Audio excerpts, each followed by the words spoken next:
Morning, everyone. Happy they're finally back at school day. I miss her so much. And welcome to the News Agenda with me, Fleet Street Fox. And today I'm joined by the Mirror's Deputy Online Political Editor, Lizzy Buchan. Morning, Lizzy. Morning. You all right? Yes, we're going to take you through the biggest stories of the day. We want you to get into the comments, ask us your questions. We can't answer them all, but we will answer the best ones. And I think we're probably going to get some lunatics today. So what have we got? Well, the Mirror has splashed on the purchase of a new drug for the NHS, which will save thousands of lives from heart attacks and strokes, which is wonderful news. But over the turn on page 2 is news that may make those healthier lives a little bit less fun. The Tories have decided to fix the HGV driver crisis we all know about by doing nothing to fix it. Instead, in sort of Tory ideological way, it's being left to capitalism, left to the market to sort itself out. And the normal response for a business which can't find workers is to raise wages to attract more applicants, which means some HGV drivers can now expect £1,000 golden hellos and 55 grand a year wages. Very nice. Thank you very much. I would sign up, except that means the cost of delivery increases. And many of those same issues that you've got with Brexit and cheap foreign workers are being played out in the production as well. So in factories and in food. So the government policy is to encourage other businesses to pay higher wages for British workers. But that means it costs more to grow a cabbage, pick the cabbage, deliver the cabbage, and then sell the cabbage. So when your price for your cabbage goes up, it means prices for everything in the shops goes up. The value of the pound in your pocket, therefore, goes down.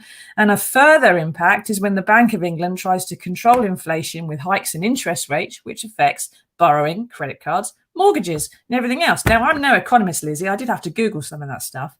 But this is a fairly simple ideological decision for the government, it would seem, just that Brexit is good for British workers. There will be more jobs for Brits. We want to be able to say we provided those. There will be more money for Brits.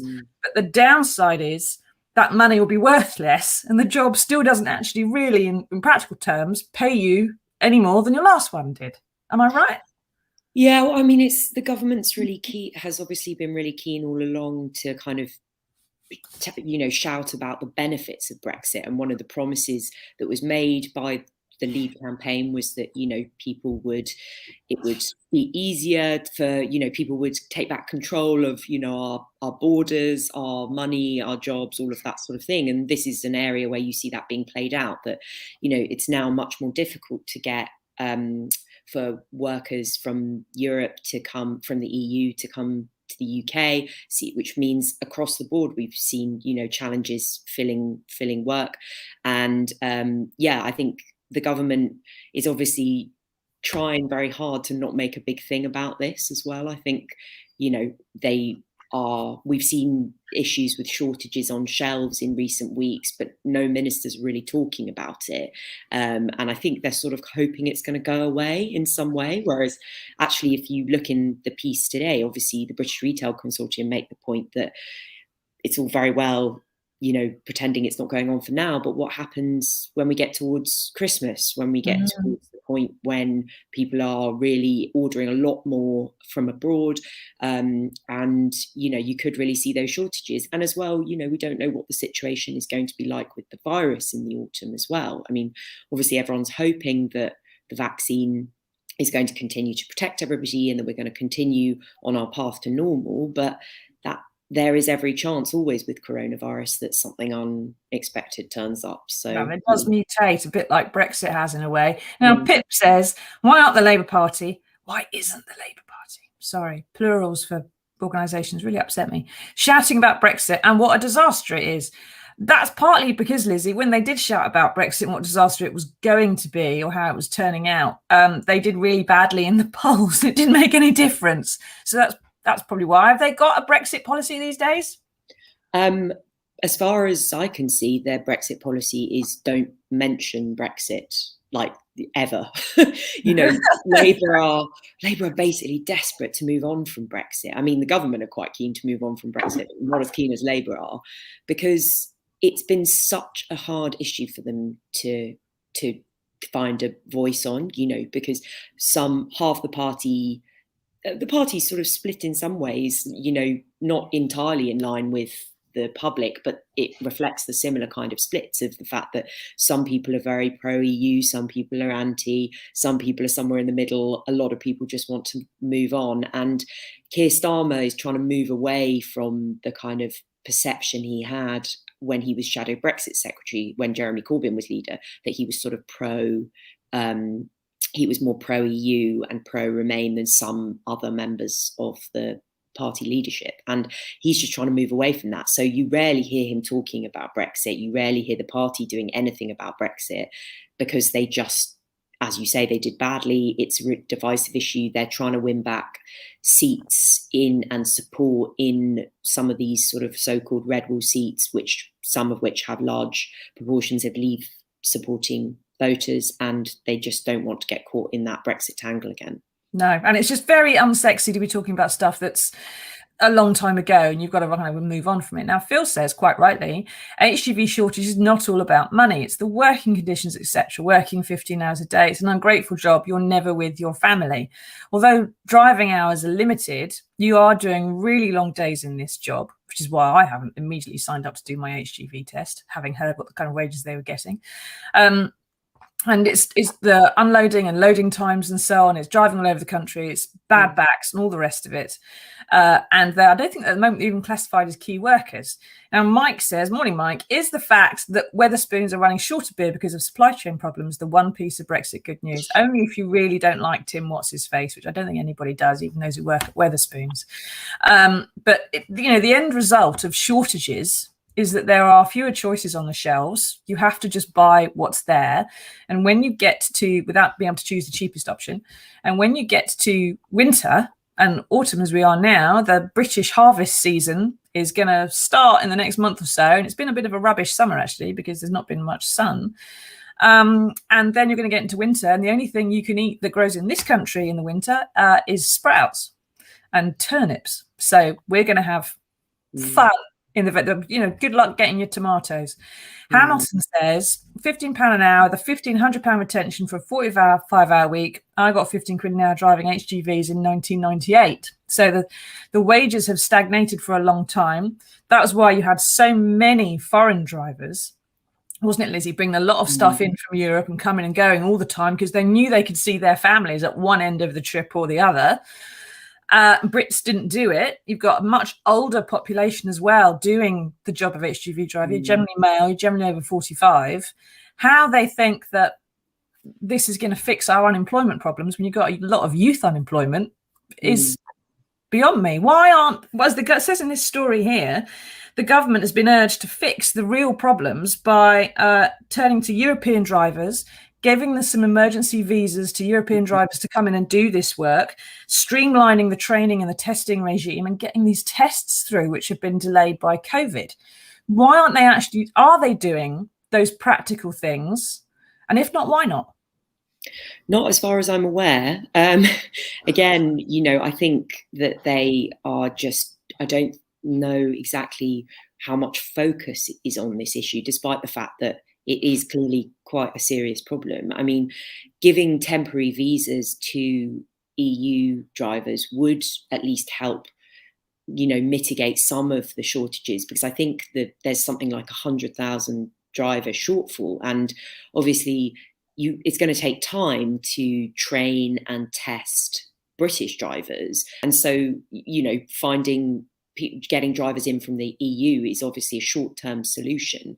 But yeah, the problems with tests is a big issue because all kind of driving tests across the board have been held up massively by the pandemic because of all of the, the bans on the tests taking place. So there's a massive backlog.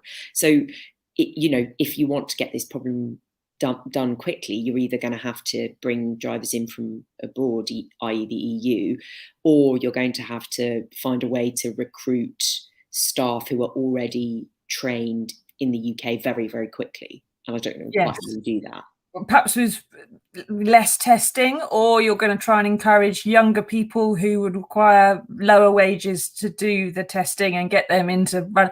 Who wants 18-year-olds behind the wheel of an Arctic? Not me. William says, is it the pandemic or is it actually Brexit? Someone tell the population truth. It's both, William. I think as you've just explained quite simply, but it's also ideological. Alison said, let's hope the blood bottle shortage will sort itself out, as those people critically ill need blood tests. It's already been sorted because, Alison, as I was reading in the papers today, the government has struck a last-minute deal over the test tubes, the little blood sample test tubes, with an American company as under an emergency trade rule thing, and they've got a few million coming in.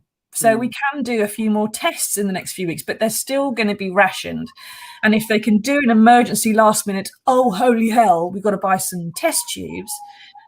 I think the question is, how close are we going to get to Christmas before the government says, no, we've got to do some emergency European driver visas suddenly? We should have done it 2 months ago, but we're going to do it, in October or November when things start getting really sticky. I can see that happening.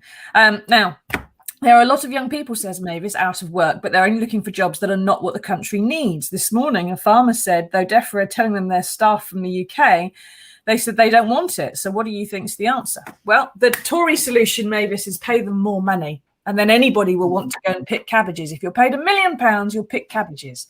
Some people, of course, still won't. And this is the issue that we're talking about, Lizzy, which is if you pay people more, there's a vicious cycle of inflation and price rises and interest rates that then kick in, and it covers the whole economy. It starts affecting mortgages, rent prices, petrol, how you can get to work, even if you are getting paid more money there, whether the money you are paid, you might get 55 grand a year to be an HGV driver, but suddenly that's only worth 50 grand. It's not 55, it's 50. And the same happens if you're only earning 15 as well. So everyone suffers, and the Tory ideology is disproved. Why are they doing this? They've done this before. They did this in the 80s. Why are they letting prices do what they're doing? I think there's an element of just sort of lurching from crisis to crisis. An element? At the moment, most of the government bandwidth is focused on freaking out about how slow they've been to handle the situation in Afghanistan. In a few weeks' time, it will probably be focused on freaking out about what they're doing, about, whatever the situation is when children return to schools, students return to university. The coronavirus has been on the back burner a little bit in terms of kind of compared to how it has been in terms of the kind of government focus and the public focus, but that will probably return. And I think just throughout Boris Johnson's premiership, you've seen this kind of last minute kind of panic response to a lot of things. Think about, last winter when we saw all of those queues of lorries kind of backed up through Kent and all of the issues there, which could have been sorted out but was left to the last minute. And then suddenly they realised that they, didn't have a way to process the drivers going in and across the channel. And so there was sort of total chaos. They eventually got it sorted, but they didn't. This is the problem when you put a journalist in charge. They just have a very lax attitude towards deadlines. Yeah, last minute mentality. Tell you the same thing. Yeah, and that's the worst journalist, by the way. I was always bang on or slightly just before. Now, there is another issue, though, which is up in the top right-hand corner of that page too. There's a small piece that's linked to the same ideology. This universal credit uplift of £20 a week is going to be axed in October, despite support across the parties to maintain it.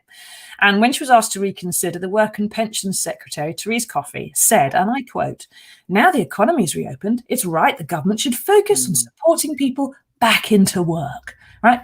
Implying you're only on universal credit because you haven't got a job. You're a scrounger or a shirker. But 61% of universal credit claimants, as Pip says there, are already in work. And the other 39% include those who are out of work for really good reasons, which mean they can't be HGV drivers because they're in a wheelchair, or they've got young children at home, or they've got a different kind of skill set, or whatever it might be. So why does the government persist in thinking, Lizzy, that benefits are only claimed by shirkers and scroungers. When Therese Coffey sees evidence every single day crossing her desk, that the vast majority of them are no such thing. Most of them are working their asses off. Yeah, I mean, the MPs on the Work and Pensions Committee who published this letter today made the point rightly that it's incredibly dismissive, her response, and that the government's totally in denial about the reality of what this situation is. I mean, basically this all just comes down to cash. Like, the government, Rishi Sunak's got to make a decision in the autumn about, what the Treasury is and isn't going to pay for. And he is really reluctant to continue to pay for the universal credit uplift, which was brought in last year, £20 a week on top of to universal credit to support people during the kind of real height of the pandemic. And, when we didn't know how long the pandemic was going to go on for. So obviously the government had to extend the universal credit uplift until October because of the most recent lockdown, and they wanted to kind of bring it in line with the end of furlough. But the government has always been really, really reluctant to continue to do this, despite the fact that, so many people are still needing it. I think in January there were 6 million people claiming universal credit compared to 3 million in March 2020. So it just goes to show, people aren't shirkers. A lot of people have been forced to close their businesses, they've been furloughed, they've had whatever has happened to them during the pandemic.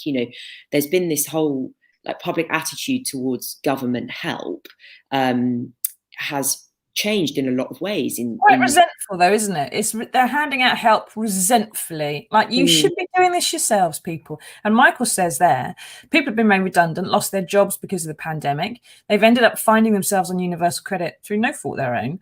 Wouldn't it be prudent to train them who are able-bodied, who wanting to work as HGV lorry drivers? But the problem at the moment is you have to pay, if you want to be an HGV driver, you have to find the money to pay for the training and pay for the tests yourselves. And if you are stony broke, you can't do it. So why isn't the government, you'd have thought, as Michael says there, just subsidising? We're gonna lower the price. We're gonna get some free lessons handed out, or whatever it might be. Do something to stimulate more people getting trained, if that's the issue. There's certainly something you could do there, and that would be a good idea. But obviously, there are lots of reasons people are claiming universal credit that might mean that they're not suitable for, those jobs. They might be single parents, can't be away for long periods of time. They might be disabled. There might be all sorts of reasons why, which is why, as you said, that it's that dismissive attitude that people just aren't trying hard enough. I just think anybody who's made Chancellor of the Exchequer of any party, don't begrudge Rishi his billions or his wife or his lovely country house. That's fine, you can enjoy it. But anybody who's made Chancellor of the Exchequer, or Prime Minister for that matter, should have to automatically, and by matter of legislation, have to spend a month living with someone on unemployment benefit or disability and budgeting like they do. Then they can go into 11 Downing Street. But that's the test. They've got to get through it first. Right, and then you understand what the hell you're doing. Now, Mike says it's astonishing to see Johnson say people need to increase their pay through their own efforts, put yourself up by your bootstraps, when he has chums pay for his food, his holidays, and his wallpaper. Still amazingly popular, though, Mike. God knows why. But there is another story we need to move on to, and it's a story that has divided the nation and whole families along lines and divisions deeper even than Brexit. And that is the life and death of Geronimo the alpaca.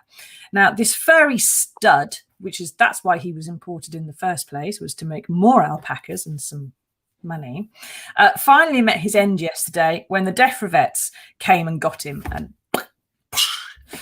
now, Geronimo was the focus of a slightly bonkers in places campaign to save him after his owner appealed against the findings of 2 tests to see if he had bovine tuberculosis. She said there were false positives, and there are certainly flaws with those tests. They're not very good. But DEFRA refused to be moved despite the court action and some newspaper campaigns. Now, Lizzy, I feel for Geronimo. And our attitude to bovine TB in this country is about 100 years out of date. It's not scientific. A lot of it needs fixing. But if a farmer has to lose 100 grand's worth of cattle and they pile them up in a field and set light to them for one perhaps false positive test, then I would think that is the issue, rather than an alpaca who, let's be clear, was not a pet. That's not the most important part of the issue. And people are being a bit bonkers in concentrating on Geronimo. Yeah, I mean, it's difficult, isn't it? Because obviously, Geronimo's very sweet, and is he? We don't know. He could be a scumbag. He could be really grumpy. No, but he looks very sweet, and so it's obviously a way for people to focus their attention on the issue. You're totally right that it's always a horrible thing for any farmer to have to put down any animals, and obviously it's very distressing for Geronimo's owner, and she's clearly fought this very hard for a number of years.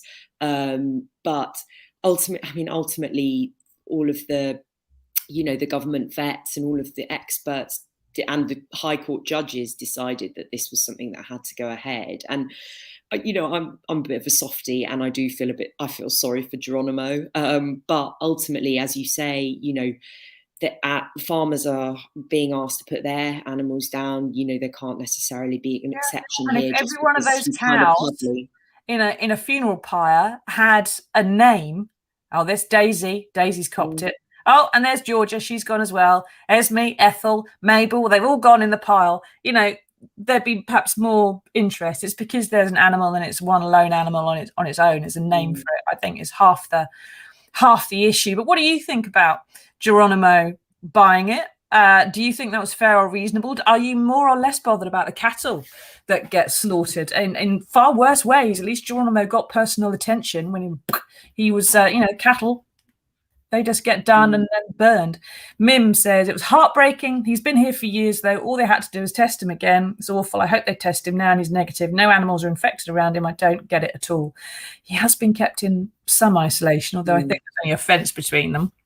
But the issue with bovine TB, the same reason we have the badger cull, is there's this attitude to bovine TB that it used to be humans would catch TB from cows, from milk, right? So that's why we have a huge loads of legislation about how you must kill any cow that has TB or tested positive. And if you have a hooved animal like Geronimo who has TB and bovine TB, he goes so that you don't infect herds. But with pasteurization, which came in after those laws, it's not an issue. You don't get bovine TB. You can't kill the humans.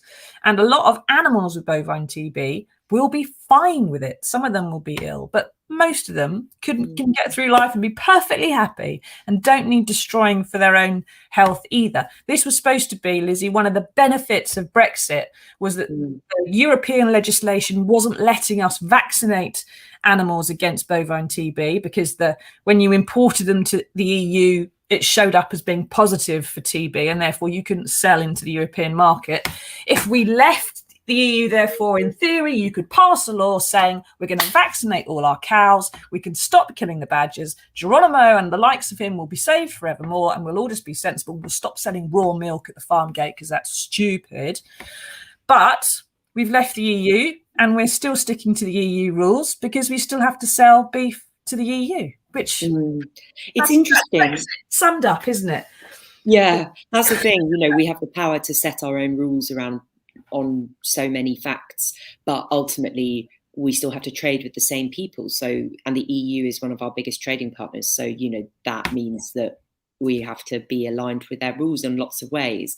I think it's quite interesting that the government has been, the government has not said during this whole Geronimo saga that taken an opportunity to say, hey, why don't we relook at our policy around bovine tuberculosis, which I wonder is possibly to do with the fact that the Environment Secretary, George Eustace, is, he's from farming stock, and I think he's very robust about Geronimo. He was also very pro-Brexit until he realised that actually farming was going to suffer quite a lot, and then suddenly he's said other things. And I think George Eustace, we can chuck out the window and wouldn't miss. But I wonder if somebody else was Environment Secretary, whether they might have said, oh, well, let's look again. But I think, you know, George Eustace wrote a piece in the Mail on Sunday a few weeks ago, just basically saying the alpaca must die.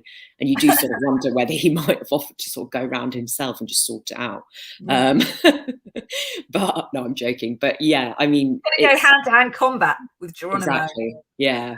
So, but yeah, I think it's interesting. We haven't had any kind of progress on that, but the government has been all the way through very, very sort of, you know, not giving any ground at all on this. And so I think, sadly, it looked like Geronimo's number was up for quite a long time.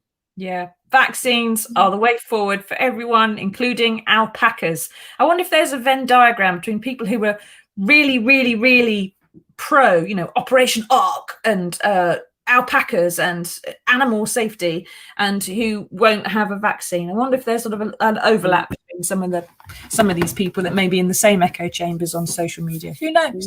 Don't think that you have to be anti-vax just to like Geronimo. But if Geronimo and all the cows in this country are vaccinated, life would be so much better, especially for Geronimo. It would still be continuing anyway. But thank you for all your taking part so far. We have some good news coming up, but get into the comments. What do you think about Geronimo's euthanasia or slaughtering or execution, depending how you feel about it? How do you feel about the HGV drivers getting paid more money? Are you not bothered about possible increase in prices for your food and everything else? Or is it something that you're starting to get a bit itchy about and think about the price rises that are coming down the tracks? Let us know, get into the comments, and we'll ask them or have a little roundup at the end. Now, we do have some good news for you, and here it is.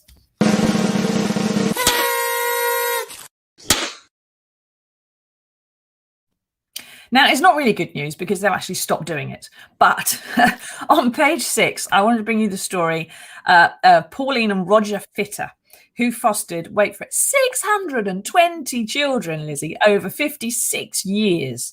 That's 11 a year, one every 5 weeks, my calculator tells me. And at times they had 11 kids in their 4-bedroom house, which is quite astonishing. Now, they may not all have stayed for very long. They were sort of, you know, emergency foster parents that would look after children before they go to a forever home to their adopted parents. But these were kids who they needed fostering because they're really difficult times in their lives. You know, they were bereaved, they were traumatized, they were abused, they were ill or troubled. And that's hard enough when it's your own children or children that you know, but to take on someone else's and then to know you're giving them away later on and giving them on to someone else, not giving them away, I should say, it just takes the biggest heart possible, doesn't it? Can you imagine? They're in their 80s and they've only just stopped. I love this story. It's so wonderful. And especially, you know, they even carried on doing it during the pandemic. I like in the story, it says somewhere that, oh, they had time to raise 5 of their own biological children as well as 620 others. I mean, it's just a real kind of real testament to how kind and warm people can be, because that's a huge amount of your time, your resources, your space, your love, you know, for lots of children who really don't have any of that stuff. And I think, you know, there's such a shortage of people who are willing to foster, particularly older children, particularly ones who've had difficult backgrounds. And, you know, I think it's just amazing that this couple, the Fitters, have, you know, done that for so many years. Good on them. And, you know, I hope they enjoy their peace and quiet, though I imagine they'll probably miss it. Yeah, well, as you just said, the house is seeming quite empty now. But I think to stop having children, you know, foster children in your 80s is quite a commitment to have carried on doing it that long, especially when local authorities don't pay very much for foster children and things like that. Now, we do have hopefully some more questions, which our backstage guru is digging out from the comments. So we want to know how you feel about Geronimo's slaughter, or whether he should have been saved or not. Paul Harris says, why do sports people have the right to not get vaccinated but still travel and earn money? That takes most a lifetime.